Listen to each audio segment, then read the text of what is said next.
की जादुई शक्ति। कौशल्या ने एक रात सपना देखा।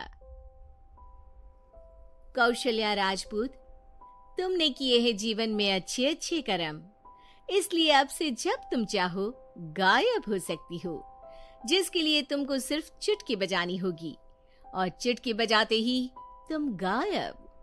बस एक बात का ध्यान रखना, जहां तुमने कोई गलत काम किया तुमसे ये शक्ति वापस ले ली जाएगी।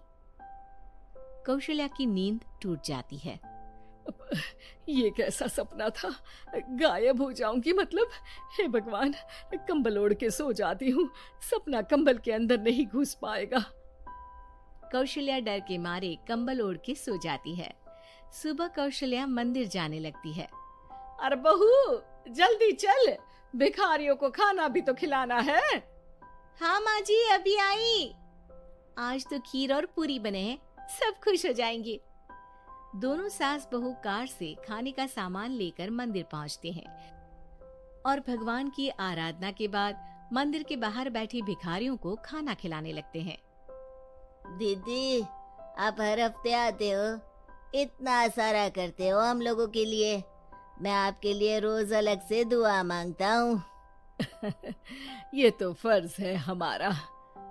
दीदी, थोड़ी पैसों की मदद हो जाती तो अच्छा होता।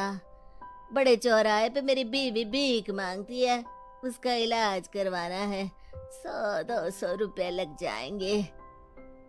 कौशल्या उसी वक्त भिखारी को 500 का नोट दे देती है और दोनों सास बहू वहाँ से लौटने लगती हैं। तभी कौशल्या को कोई शंका होती है। अब बहू रुक, तो मैं भी आई। कौशल्या वापस वहीं जाती है तो देखती है कि भिखारी वहाँ है ही नहीं। कौशल्या को रात का सपना याद आता है। वो चुटकी बजा के गायब हो जाती है और सीधे भिखारी के पास पहुँचती है, पर भिखारी को वो दिखाई नहीं देती।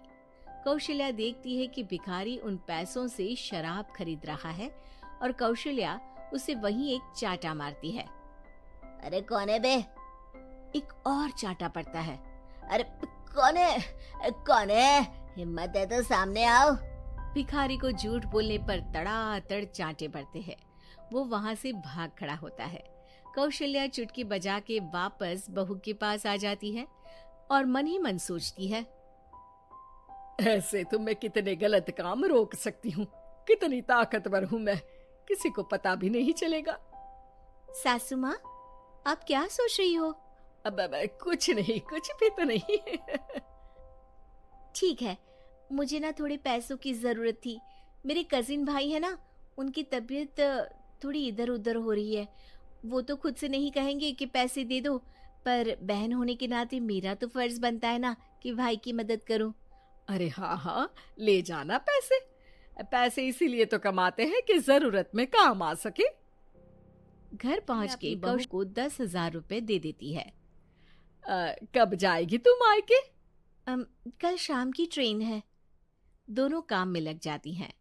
तभी काम वाली दीदी वहां आती है। आज ना मैं आप लोगों के लिए पनीर बनाऊंगी।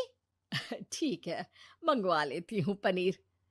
पड़ोस की दुकान वाला पनीर दे जाता है और काम वाली बाई पनीर से रेसिपी बनाने लगती है।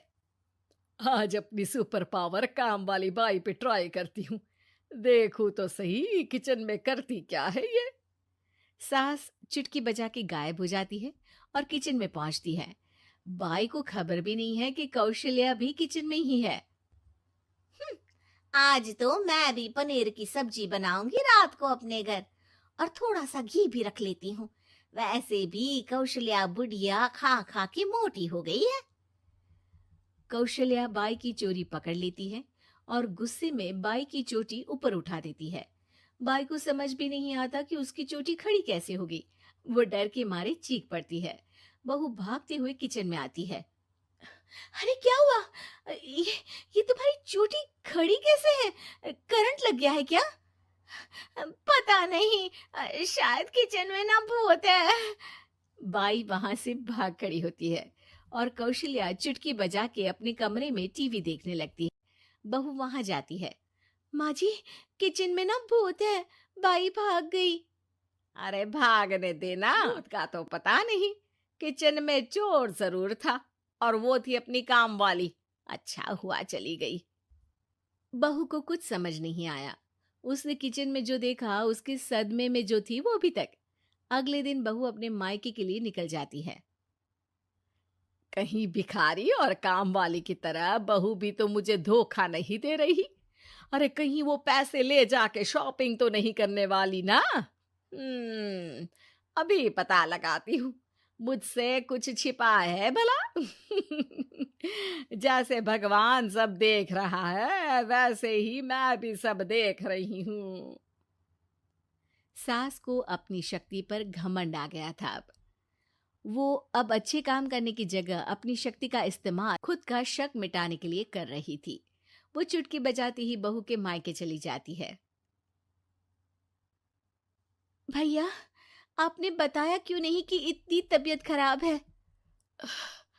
अरे तेरी सास बूढ़ी हो गई है, इतना भला काम करती है, उनकी मदद कौन करता है? यहाँ तो और भी लोग हैं ना। भैया, मेरे पास कुछ पैसे हैं, आप दूसरे डॉक्टर को दिखा दीजिए ना। अरे मुझे लगता है कि मेरा टाइम आ गया है, मुझे जाना होगा। कमरे में भाई की आत्मा को लेने यमदूत आ चुके थे। कौशल्या भले ही किसी को नहीं दिख रही थी, पर यमदूत ने उसे देख लिया। यही आत्मा है शायद, परछाई दिख रही है, पहले ही तैयार खड़ी है। अरे आप कौन हो? यमराज का नाम सुना है? हैं? आप यमराज हो क्या? नहीं, हम उनके यहाँ जॉब करते हैं, आत्मा उठा के ले जाते हैं डिलीवरी वाले। चलो अब तुम्हारा टाइम पूरा हो गया। अरे आप शायद ना वो बिस्तर पर पड़े आदमी की आत्मा को लेने आए हो। मैं तो बस यहाँ देखने आई थी कि मेरी बहू कहीं मुझसे पैसे लेकर शॉपिंग करने तो नहीं चली गई ना। मतलब तुम्हारे पास शक्ति है गायब होने वाली? हाँ। तुच्छ काम तुम ऐसे उपयोग कर रही हो ऐसी दिव्य शक्ति का, अब तो तुमको ही लेके जाऊंगा।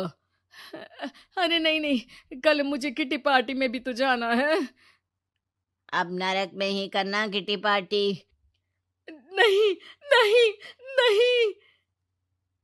3 बार नहीं क्यों बोल रही हो? टीवी सीरियल चल रहा है क्या एकता कपूर का? अरे प्लीज मुझे जाने दो। आप तो उस बीमार आदमी की आत्मा को लेने आए थे ना। गलत डिलीवरी करोगे तो यमराज डांटेगा ना। बात तो सही कर रही हो, पर हमको उस पे दया आ गई।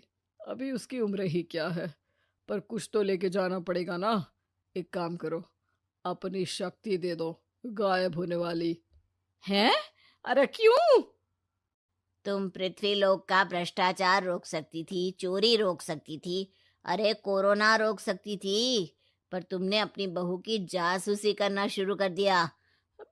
अरे लेकिन किंतु परंतु। यमदूत सास की शक्ति लेके वापस चले जाते हैं। कौशल्या की परछाई हवा से नीचे गिरती है और जमीन पे आते आते कौशल्या का शरीर सामने आ जाता है। अरे लग गई, कितने ऊपर से फेंका। माँ जी, आप यहाँ ऊपर से कैसे गिरी? अरे समधन जी, आप अचानक कमरे में। सब घबरा जाते हैं। सास बहू को सारी बात बता देती है। लो आपके 10,000 रुपये। आपको मुझ पे इतना भी भरोसा नहीं है?